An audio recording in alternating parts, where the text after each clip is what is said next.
prisoner, and until I fully investigate this, I'm not handing her over to anybody. But, by the way, she's starting to open up, so I think I'm going to get some information from her. The FBI rolled up the next day. We've all seen the American films, you know, FBI here, we've come to get our prisoner. Well, they flew in by helicopter, because nobody would be crazy enough to drive down to Ghazni apart from us. And they flew in by helicopter with more than a dozen armed soldiers. And the police chief said that they rolled in to the cell where Afia was. There was a yellow dividing curtain. That's the only thing everybody agrees on, this yellow dividing curtain. And one of the soldiers went in and shot Afia. And it was as simple as that. What I do know, and I'll stake my reputation on it, there can be no fingerprints on that gun that they say Afia removed from an American soldier and shot and fired 2 shots. No fingerprints. We've all seen CSI. You can tell by the angles of the bullets. I'm sure the experts can, the ballistic experts can. We'll be able to tell from our amazing camera work exactly who was where when the guns started firing.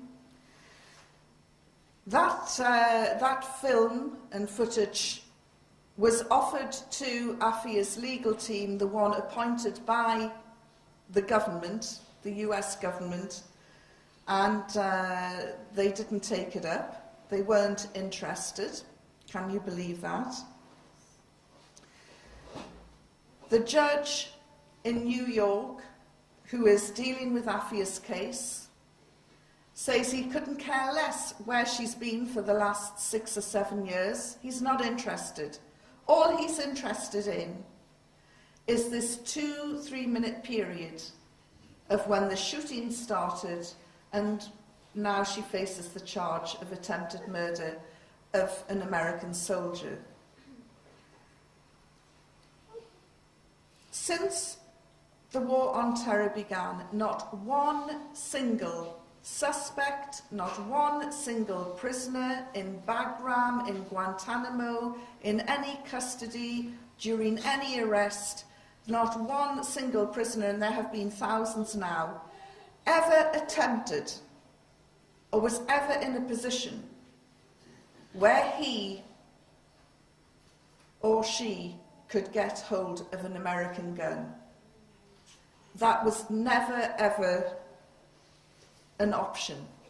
And yet the Americans are now expecting us to believe that this tiny, frail little woman leapt out like some superhuman warrior and wrestled this rifle, uncocked it, and discharged the weapon twice.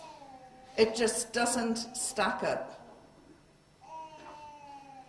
Thankfully, the Pakistan government has paid $2 million towards a new defence team for Afia. It's totally unprecedented, and in a time when the Pakistan government rarely does anything that's worth saluting, I have to say this is an amazing gesture.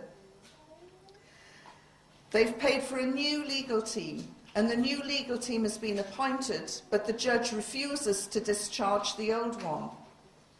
The new legal team has to work under the supervision of the government-appointed legal team, which puts a big question already on the independence of the evidence. But I did contact them, and I had a meeting with one of them in Michigan a few months ago, and I said, I have this footage of interviews of people who were in the prison cell when Afia was shot. Do you want it? They said, you bet. They took that footage, they've gone through it, and now the prosecution has asked for an adjournment. They up until last week, the chief prosecutor couldn't say who he was going to call as a witness, as an eyewitness to the shooting of Afia. I mean, you wouldn't think it was rocket science. How many were in that cell when she was shot? And now he's saying, well, I don't know. One of the star witnesses, an American soldier, I'm not sure if he was the one who shot Afia or was allegedly shot at, but one of their star witnesses has now been injured in the front line in Afghanistan. Why would you put your star witness in the line of fire? A star witness against the #1 female Al-Qaeda operative. It just doesn't stack up. The Americans are in serious trouble over this case, because that film and the raw footage that we gave them proves that they have lied and lied and lied right from the beginning of this whole case. When I did the documentary, I contacted the Pentagon again, and they still insist that prisoner 650 is not Afia Siddiqui. So I went up to Bagram. I tried to get into Bagram. There at Bagram are scores and scores of Afghan soldiers who are protecting the Americans inside. One American soldier came out and told me that the media people didn't want to talk to me. And so I left Bagram without any comments or information. When I completed the documentary, I showed it to Binyam Mohammed. Binyam had just come out of Guantanamo. He had been arrested, renditioned, tortured, long before Afia had disappeared. So he'd never heard of Afia Siddiqui when he was taken. And he was released earlier this year, a good 6 months after she had been shot and charged. And I asked him to watch the DVD, and he said, I can tell you who prisoner 650 is. And I said, who is it? And he said, Afia Siddiqui. I said, how can you be so sure? He said, because I saw her in Bagram.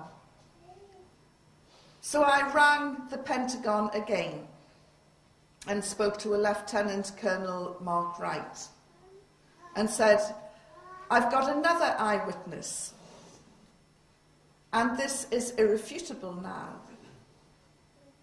And it's come from a man called Binyam Mohammed. And he said, well, he's wrong. And I said, you know, Mark, I'm in a real dilemma here. Because who do I believe? Do I believe a man who has been tortured for 7 years because he wouldn't lie? Or do I believe the government that brought us weapons of mass destruction in Iraq? It's a no-brainer, really, isn't it? And then he put the phone down. I don't think they're used to journalists speaking to them like that. Afia is still getting a bad media. She's called the Al-Qaeda mum by the tabloid media in America. And she has been criticised globally in the media because she refuses to go to court.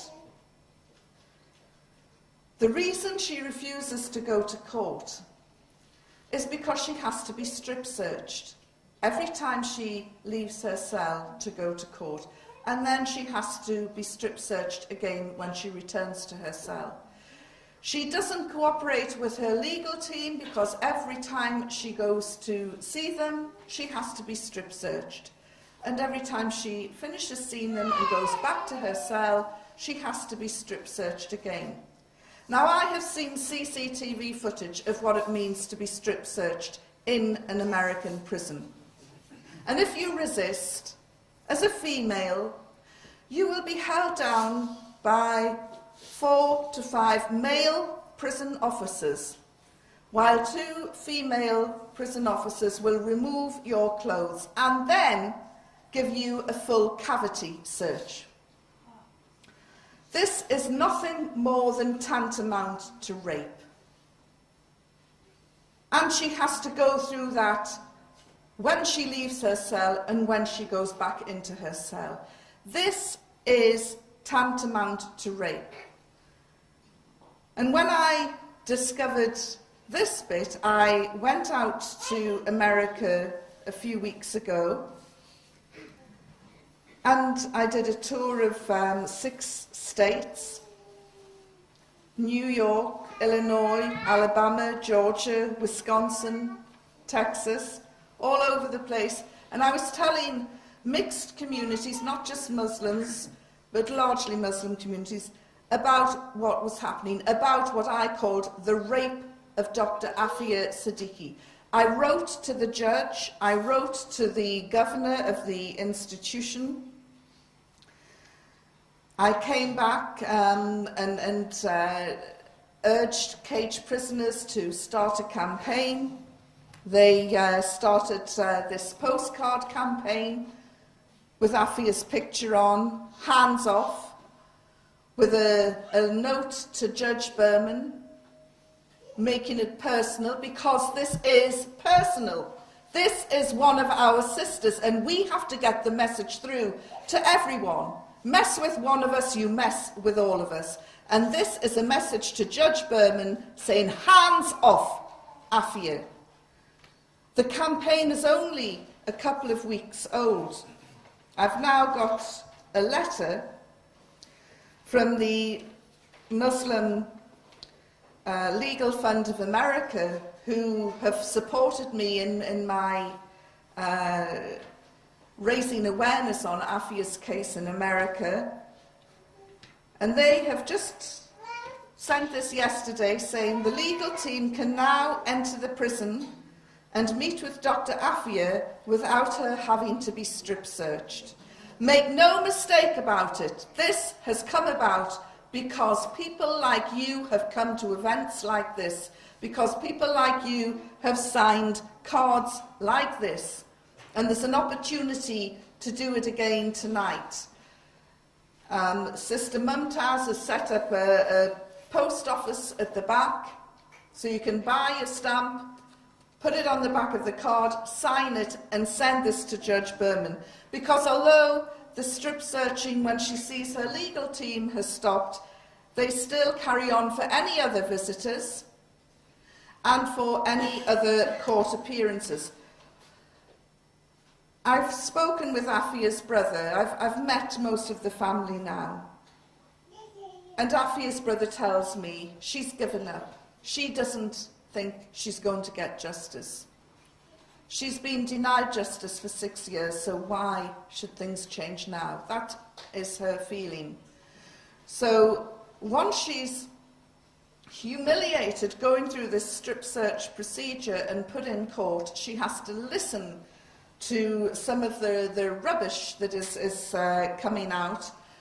And in her last appearance, she stood up and she said, I'm not listening to this, I'm withdrawing from this court hearing, I want nothing more to do with it. And she got up and turned around and tried to walk away. And the court officials grabbed her and roughly manhandled her in front of the entire court and flung her back down into her chair. And when the case was over, again they manhandled her in a highly inappropriate way, in full view of the court. God knows what happens when those doors close and that sister's on her own again. We can only imagine. So it is vital we keep on sending these cards to Judge Berman. Make it personal. See that you post your card and tell him and those filthy dogs that are holding her to keep their hands off Afia Siddiqui. She has suffered enough. It is crazy that having been rescued in one way in Afghanistan, she was put straight back into the hands of her accusers. It's unbelievable, of her tormentors. And why would a Pakistani national who allegedly commits a crime in Afghanistan be tried in New York? It doesn't make sense. The other sad thing that